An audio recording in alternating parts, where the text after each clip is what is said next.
माँ, आप मेरी बातों पर यकीन करो, मैंने दीदी के साथ कुछ भी नहीं किया है।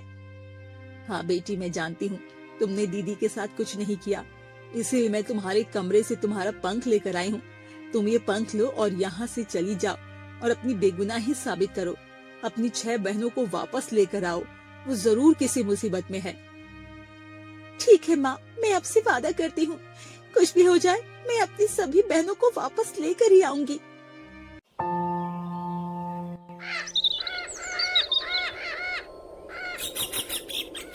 जादुई पंख और 7 राजकुमारियों का रहस्य। आजमगढ़ राज्य में राजा अपनी 7 राजकुमारियों के साथ रहते थे। 6 राजकुमारियां अत्यंत खूबसूरत थी, जिनकी सुंदरता की चर्चा पूरे राज्य में होती थी। पर सबसे छोटी राजकुमारी अनाया को सब बदसूरत कहते थे और उसकी चर्चा भी महल में फैली हुई थी। अरे तूने सुना, कल सभी राज्यों की सभा लगने वाली है। अरे तुम ही बताओ, सबसे छोटी राजकुमारी इतनी बदसूरत है, भला उससे कौन विवाह करेगा? तुम बिल्कुल ठीक कहती हो। भला राजा रानी की 6 राजकुमारियां इतनी खूबसूरत है और 7वीं राजकुमारी अनाया इतनी बदसूरत लगती है। अरे मैं तो कहती हूँ कोई राजकुमार उससे विवाह करने के लिए तैयार ही नहीं होगा। तभी ये बात रानी सुन लेती है और घबराई हुई अपने कक्ष में जाती है। क्या हुआ रानी, आप इतनी व्याकुल क्यों हैं? महाराज क्या बताऊं, पूरे महल में बस हमारी छोटी बेटी अनाया की ही चर्चा हो रही है। उसकी सुंदरता को लेकर कोई भी राजकुमार उससे विवाह नहीं करेगा।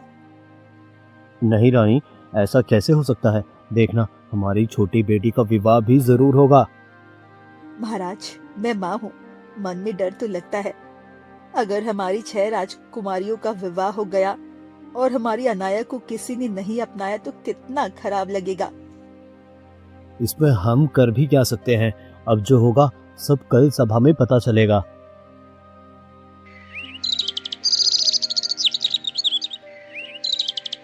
अगली सुबह दरबार लगते ही दूर दूर के राजा राजकुमार आ गए।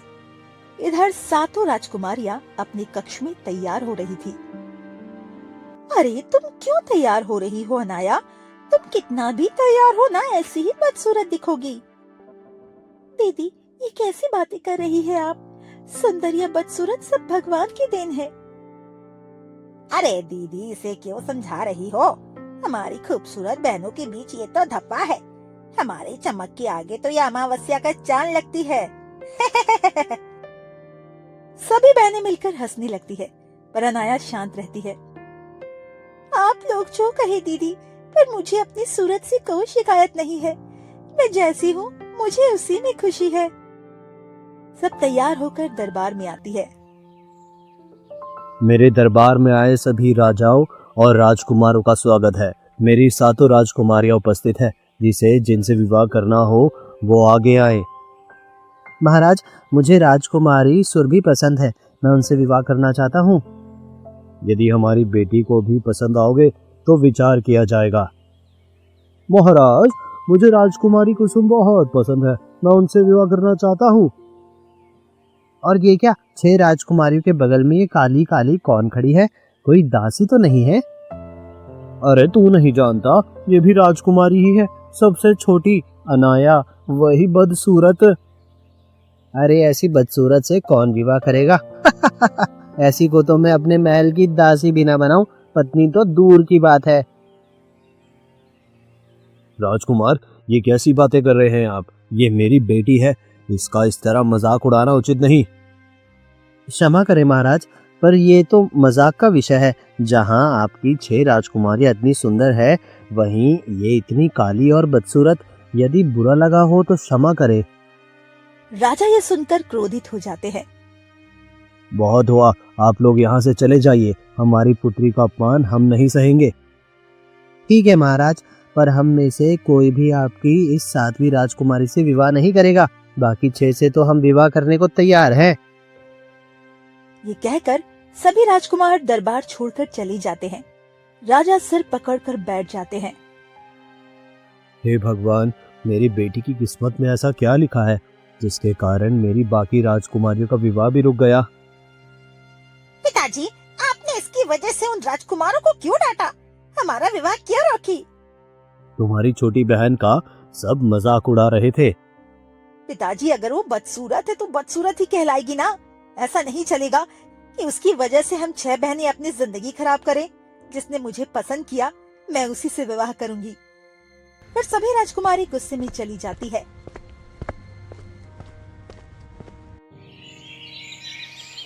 दूसरी तरफ अनाया चुपचाप महल के आंगन में जाकर बैठ जाती है। हे भगवान, इसमें मेरी क्या गलती है? दासी, माता पिता, राजकुमार, बहनें, कोई मुझे पसंद नहीं करता। क्या मैं इतनी बुरी हूँ? आखिर मेरा गुनाह क्या है? मुझे अपने रूप से कोई दिक्कत नहीं, पर सभी को है। मैं क्या करूँ भगवान? कभी अचानक एक सुनहरा पंख उड़ते हुए उसके पास आता है। कितना सुंदर पंख है, काश मैं भी ऐसे उड़ पाती, सबकी तानों से दूर जाकर अपनी जिंदगी जी पाती। वो पंख को पकड़ लेती है, तभी तेज रोशनी फैलती है और वो अत्यंत सुंदर बन जाती है। ये क्या, मैं इतनी खूबसूरत कैसे हो गई? भगवान, ये चमत्कार कैसे हुआ? मुझे अपने आप को देखकर यकीन नहीं हो रहा। वही दूर खड़ी 6 बहनें ये दृश्य देख लेती है। अरे तुमने देखा वो बदसूरत अनाया पंख को छूते ही इतनी सुंदर हो गई। हाँ दीदी, मैंने भी देखा। हमें वो पंख हासिल करना ही होगा। हाँ बिल्कुल, मैं नहीं चाहती थी हमारी बदसूरत बहन अब सुंदर बनकर हम सबको पीछे छोड़ दे। सभी बहनें वहाँ से चली जाती है।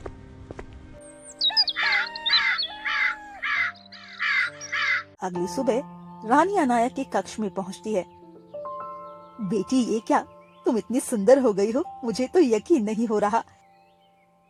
माँ, मुझे नहीं पता, कल मैं रात बस इस पंख को छुई, तभी अचानक मैं इतनी सुंदर हो गई। मुझे खुद की आंखों पर यकीन नहीं हो रहा। लगता है भगवान ने मेरी सुन ली और तुम्हें सुंदर बना दिया। मैं अब बहुत खुश हूँ। मैं तो माता रानी को पूरे 10 किलो लड्डू चढ़ाऊंगी तुम्हारी ये सुंदरता देखकर। रानी खुशी में वहाँ से चली जाती है। माँ मुझे सुंदर देखकर कितनी खुश हो रही है। आज पहली बार वो मुझे देखकर इतना हंसी है। लगता है मेरी सुंदरता सबके चेहरे पर रौनक ले आएगी। रानी भागते हुए महाराज के पास जाती है, जहाँ राजा सर पर हाथ रखकर बैठे रहते हैं। हे भगवान, मैं क्या करूं? मैं अपनी अनाया का कैसे विवाह करूं? कौन सा राजकुमार उससे विवाह करेगा?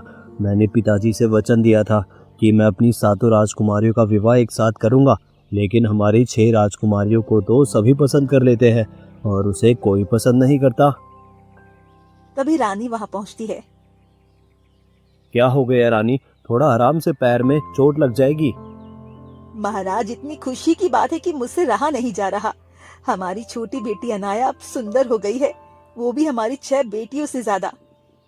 ये तुम क्या कह रही हो? हमारी 6 बेटियों से ज्यादा सुंदर कैसे हो सकती है? मेरी प्रार्थना माता रानी ने सुन ली। हमने कहा था हमारी बेटी सुंदर हो जाएगी तो मैं प्रसाद चढ़ाऊंगी। सच में मेरी बेटी सुंदर हो गई, वो भी एक जादुई पंख की मदद से। अब तो मैं बहुत खुश हूँ। ये बात पूरे राज्य में फैल जाती है और सभी राजकुमार अनाया की तारीफ करने लगती है, जिसे सुनकर सभी राजकुमारी जल जाती है। अब हम सबको किसी भी तरह उससे पीछा छुड़ाना होगा सुंदरता में, क्योंकि जो पूरा राज्य हमारी सुंदरता की तारीफ करता था, आज माता पिता से लेकर दासी और पूरा राज्य अभी अनाया की तारीफ कर रहे हैं। हाँ दीदी, आप ठीक कह रही हो। हम सबको वो पंख तो हासिल करना होगा, तभी हम सभी उससे कई गुना सुंदर बन पाएंगे, ताकि लोग हमारी फिर से पहले जैसी तारीफ करने लगे। ठीक है, तो तुम अभी यहीं रुको। आज रात होते ही वो पंख पहले छूकर मैं सुंदर बन जाऊंगी, उसके बाद बारी बारी से तुम 5 बहनें भी सुंदर बन जाना। हाँ हाँ दीदी, जैसा आप ठीक समझो। हम सभी से इंतजार नहीं हो रहा है कि सुंदर होने के बाद कैसे दिखेंगे दीदी।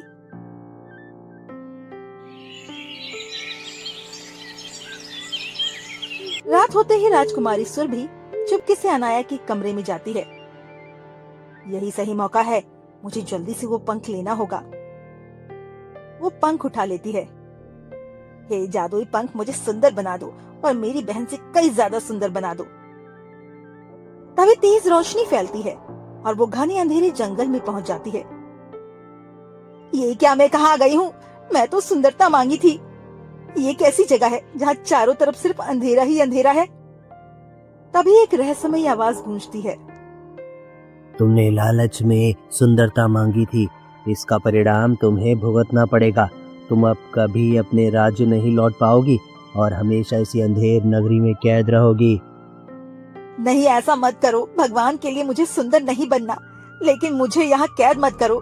मैं अपने महल जाना चाहती हूँ, अपनी बहनों के पास जाना चाहती हूँ। मुझे यहाँ से वापस जाने दो। पर कोई नहीं सुनता और वो वहीं कैद हो जाती है। और फिर तेज रोशनी फैलती है और वो पंख राजकुमारी अनाया के पास आ जाता है, जैसे कि वो कभी वहाँ से गया ही ना हो।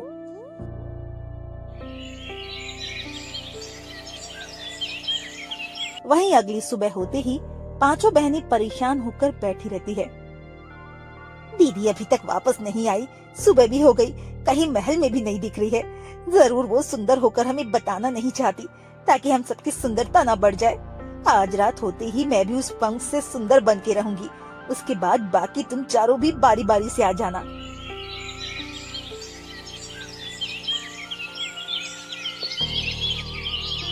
फिर रात होते ही कुसुम भी चोरी चुपके अनाया के कमरे में जाती है। अच्छा, तो ये पंख है, अब जल्दी से इसे ले लेती हूँ और अपने लिए सुंदरता मांग लेती हूँ। फिर कुसुम पंख उठाती है। हे जादुई पंख, मुझे सुंदर बना दो और मेरी दोनों बहनों से कई गुना सुंदर बना दो, जिसे देख सभी जल जाए। तभी तेज रोशनी फैलती है और वो सुनहरी जगह पहुंच जाती है, जहाँ चारों तरफ सोने का ढेर लगा होता है।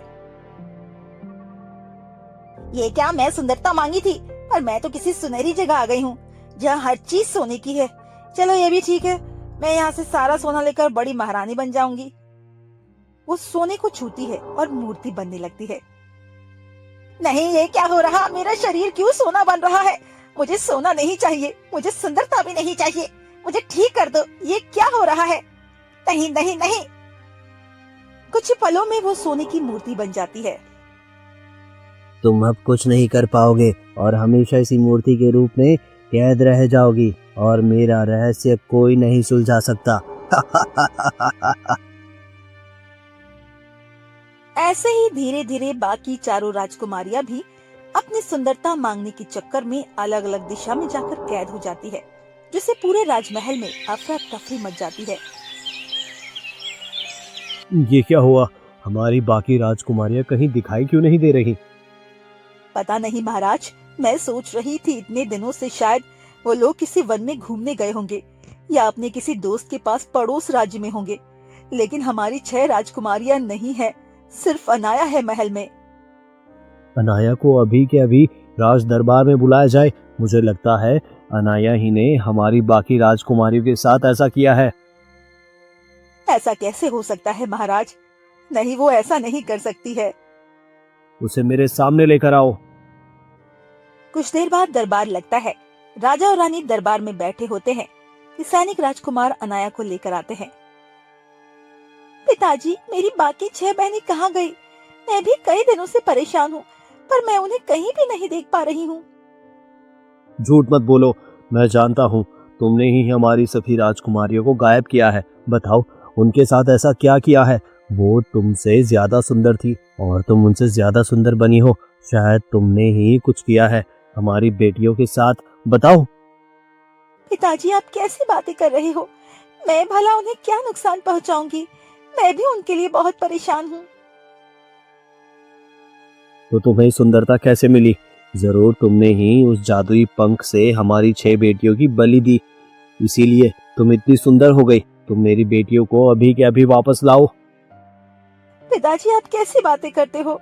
मैंने पंख को कुछ भी नहीं दिया और ना ही मैंने अपनी 6 बहनों की कुर्बानी दी। ये तो बस उसने मुझे ऐसे ही दे दिया, मैंने सुंदरता मांगी भी नहीं, अपने आप ही मैं सुंदर हो गई। आप मेरी बातों पर यकीन करिए पिताजी। नहीं, तुम्हें इसकी सजा मिलेगी। सैनिकों, राजकुमारी अनाया को ले जाओ और इसे कल सूरज निकलने से पहले फांसी की सजा दे देना। ये आप क्या कर रहे हैं महाराज? ये हमारी आखिरी बेटी भी चली जाएगी, ऐसा मत करिए। जो बेटी हमारी 6 बेटियों को मार सकती है वो हमारी बेटी नहीं है, वो एक हत्यारन है और उसे जिंदा रहने का कोई हक नहीं। फिर सैनिक राजकुमारी अनाया को खींचते हुए ले जाते हैं पिताजी, माँ, मेरी बातों पर यकीन करिए, मैंने दीदी के साथ कुछ गलत नहीं किया है। ये क्या हो रहा है मेरे साथ? सैनिक उसे काल कोठरी में बंद कर देते हैं। रात की आधी पहर होते ही रानी चोरी चुपके काल कोठरी में आती है। माँ, आप मेरी बातों पर यकीन करो, मैंने दीदी के साथ कुछ भी नहीं किया है। हाँ बेटी, मैं जानती हूँ तुमने दीदी के साथ कुछ नहीं किया, इसीलिए मैं तुम्हारे कमरे से तुम्हारा पंख लेकर आई हूँ। तुम ये पंख लो और यहाँ से चली जाओ और अपनी बेगुनाही साबित करो। अपनी 6 बहनों को वापस लेकर आओ, वो जरूर किसी मुसीबत में है। ठीक है माँ, मैं आपसे वादा करती हूँ, कुछ भी हो जाए मैं अपनी सभी बहनों को वापस लेकर ही आऊंगी। राजकुमारी अनाया महल के पीछे वाले दरवाजे से निकलती है और घने जंगलों की ओर चली जाती है। फिर वो पंख लेकर एक जगह खड़ी हो जाती है। अब बताओ कि क्या रहस्य है तुम्हारा? तुमने हमारी बाकी बहनों के साथ क्या किया है? जरूर तुमने ही कुछ किया होगा। तभी उस पंख से एक रहस्यमयी आवाज आती है। मैं कोई जादुई पंख नहीं हूँ, मैं राजकुमार आरव हूँ। एक जादूगरनी के श्राप की वजह से ये जादुई पंख बन गया हूँ। कोई भी लालच में अगर मुझसे कुछ मांगेगा तो वो एक रहस्यमयी दुनिया में जाकर कैद हो जाता है। तुम्हारी 6 बहनों ने लालच में मुझसे सुंदरता मांगी, इस वजह से वो सभी अलग अलग दुनिया में कैद हो गई। तो मेरी बहनें ठीक है ना? मुझे उन्हें आजाद करना है और आपको जादूगरनी ने श्राप दिया, ये श्राप कैसे टूटेगा? मेरा श्राप तभी टूटेगा जब कोई सच्चे दिल से मेरे लिए वरदान मांगेगा, लेकिन इस जादुई पंख की मदद से सब अपने लिए वरदान मांगते हैं, मेरे लिए कोई कुछ नहीं मांगता। बताओ मुझे क्या करना होगा? मैं सब करने के लिए तैयार हूँ। तुम्हें अपनी सुंदरता नहीं तो अपनी 6 बहनों और मुझे चुनना होगा। तुम किसे चुनोगी? मुझे सुंदरता से कोई लगाव नहीं है, मैं अपनी सभी बहनों और आपको चुनती हूँ। राजकुमार, मैं आपका श्राप तोड़ना चाहती हूँ और अपनी 6 बहनों को बचाना चाहती हूँ। इतना कहते ही तेज रोशनी फैलती है। राजकुमार पंख के रूप से निकलकर एक सुंदर राजकुमार बन जाते हैं और वही अनाया फिर से पहले जैसी बदसूरत हो जाती है।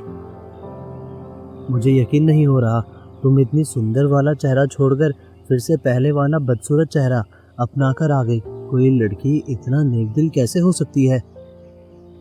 राजकुमार, मुझे सुंदरता से कोई लगाव नहीं है, मुझे बस अपनों का प्यार और साथ चाहिए।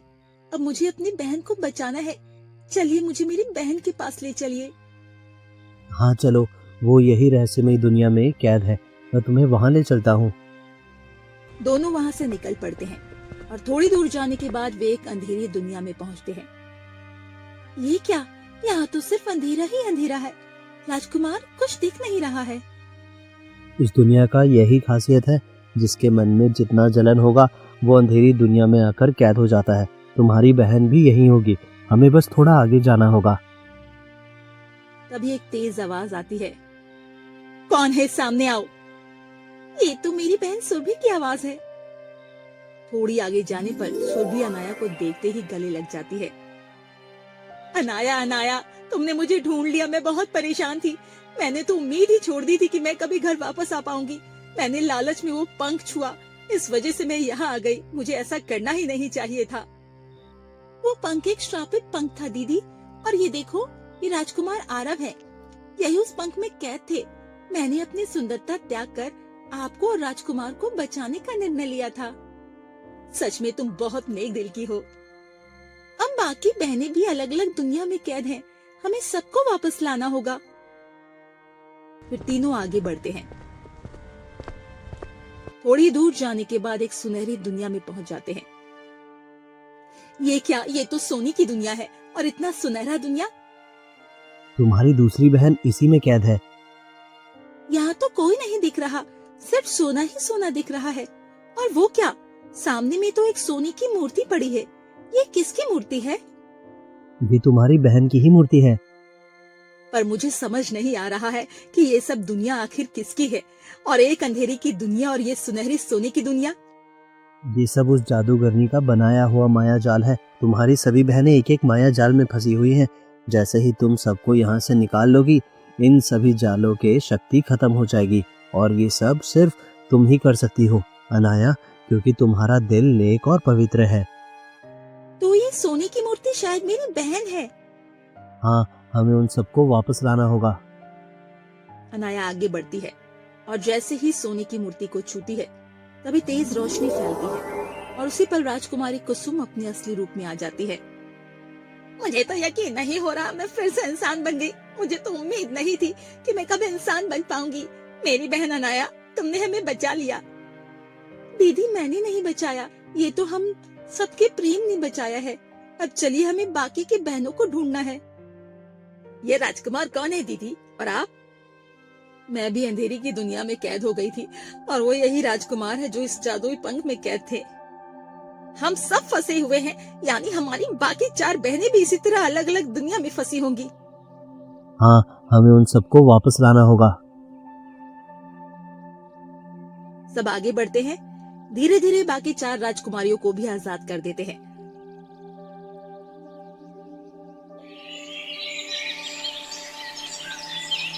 और सभी को लेकर राजमहल लौट आते हैं। ये क्या, मेरी 6 राजकुमारी आ गई? मुझे तो यकीन नहीं हो रहा। देखा महाराज, मैंने कहा था ना, हमारी सभी राजकुमारियां कहीं न कहीं मुसीबत में होगी। देखिए, आज हमारी अनाया सभी को सही सलामत वापस लेकर आई है। पिताजी, उस दिन आपने मुझे जो सजा सुनाई थी, उसे याद करके मेरा दिल अभी भी टूट जाता है। मुझे माफ कर दो बेटी, मुझे लगा था कि तुमने ही ऐसा किया है। और ये क्या, तुम तो पहले सुंदर थी और अब अचानक तुम्हारी सुंदरता कहाँ चली गई? महाराज, क्योंकि इसने अपनी सुंदरता त्याग कर हम सबको बचाया है और मैं राजकुमार आरव राजकुमारी अनाया से विवाह करना चाहता हूँ, क्योंकि सुंदरता मायने नहीं रखती, दिल की नेकी मायने रखती है। क्या सच में आप मेरी राजकुमारी से विवाह करना चाहते हैं? पर क्यों? हाँ, मैं सूर्यगढ़ राज्य का राजकुमार हूँ। एक श्राप की वजह से पंख बन गया था, कई वर्षों से भटक रहा था, लेकिन राजकुमारी अनाया ही पहली इंसान थी जिसने मुझे लालच के बिना छुआ। बाकी सारे लालच में आते थे, इसीलिए कैद हो जाते थे। आज मैं इंसान बना हूँ तो सिर्फ राजकुमारी अनाया की वजह से। मुझे माफ कर दो बहन, मैंने तुम्हें बहुत गलत समझा, तुम्हें नीचा दिखाया, लेकिन आज तुमने अपनी सुंदरता छोड़कर हम सभी की रक्षा की। मैं भी बहुत शर्मिंदा हूँ। मुझे भी लगा था कि जिंदगी भर सोने की मूर्ति में कैद रहूंगी, लेकिन तुमने हमें आजाद किया। बाकी बहनें भी रोते हुए उसे माफी मांगती है और उसे गले लगा लेती है। मेरी 7 बच्चियां बहुत बहादुर है और सबसे बहादुर और सबसे सुंदर तो मेरी बेटी अनाया है। बेटी, तुम सच में बहुत बहादुर हो। कल ही हम अपनी 7 राजकुमारियों की शादी करेंगे। मंत्री जी, जाइए, पूरे राज्य में धूमधाम से विवाह की तैयारी करिए।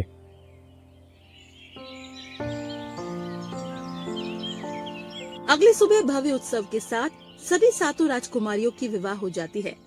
राजकुमारी अनाया राजकुमार आरव के साथ अपने राज्य लौट जाती है और दोनों खुशी खुशी रहने लगते हैं।